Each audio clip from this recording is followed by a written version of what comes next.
دوستو، ہم اس نبی کی امت ہیں کہ جن کے بارے میں اللہ رب العزت نے قرآن مجید میں ارشاد فرمایا وَمَا أَرْسَلْنَاكَ إِلَّا رَحْمَةً لِلْعَالَمِينَ کہ بے شک ہم نے آپ کو تمام جہانوں کے لیے رحمت بنا کر بھیجا۔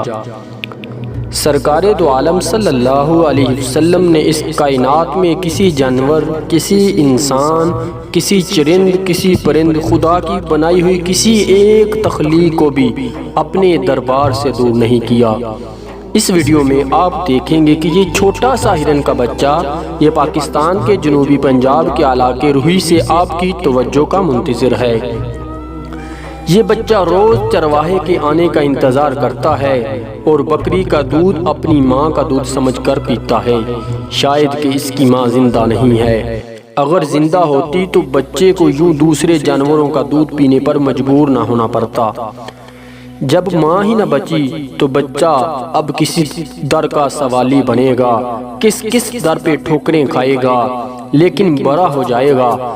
دوستو، یہ ہرن کا بچہ ہمیں ایک بہت بڑی نصیحت کر کے جا رہا ہے کہ پاکستان وہ علاقہ کہ جس کو اللہ رب العزت نے صحرا، دریا، پہاڑ، جنگل، سمندر، بیابان، ساحل، ہر چیز سے نوازا ہے، وہاں پر ہم نے اپنے آپ کو چند روپیوں کے عوض دنیا کے کچھ ایسے شکاریوں کے سپرد کر دیا ہے جو یہاں آتے ہیں اور ہماری جنگلی حیات کا شکار کر کے اپنے سیلیئرز کے طور پر کبھی ان کے سینگ لے جاتے ہیں، کبھی ان کے پاؤں لے جاتے ہیں، کبھی ان کے دانت لے جاتے ہیں اور کبھی ان کا دل نکال کر محفوظ کر لیتے ہیں، لیکن شاید وہ اپنے پاس دل نہیں رکھتے۔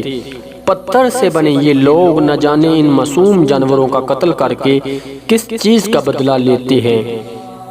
دوستو، آخر ہم کیوں نہیں سمجھتے کہ ہمارے نبی پاک صلی اللہ علیہ وسلم کے سامنے جب ایک اونٹ درد سے بلبلا رہا تھا اور بتا رہا تھا، اپنا حال دل بیان کر رہا تھا، یا رسول اللہ صلی اللہ علیہ وسلم، میرا مالک مجھ پر ظلم کرتا ہے، وہ مجھ پر میری اوقات سے زیادہ بوجھ لادتا ہے، مجھے سکون نہیں کرنے دیتا، آرام نہیں کرنے دیتا، ہر وقت مجھ سے کوئی نہ کوئی کام لیتا رہتا ہے۔ سرکار دو عالم شفیع معظم صلی اللہ علیہ وسلم نے اس کے مالک کو بلایا، اسے کہا کہ اس بے زبان اونٹ کے ساتھ تم ایسا ظلم کیوں کرتے ہو؟ یہ بے زبان جانور خدائے بزرگ برتر کی ایک ایسی مخلوق ہے جو اپنی زبان سے اپنا حال دل بیان نہیں کر سکتی۔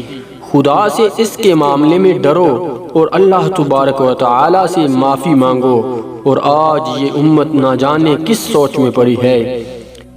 اے خاصائے خاصان رسول، وقت دعا ہے، امت پہ تیری آ کے عجب وقت پڑا ہے۔ آج امت کو جاگنے کی ضرورت ہے، ضرورت اس امر کی کہ اپنی جنگلی حیات کو زندہ رکھا جائے۔ اس کے ساتھ ہی ہماری آج کی ویڈیو کا وقت ختم ہوا چاہتا ہے۔ اللہ حافظ۔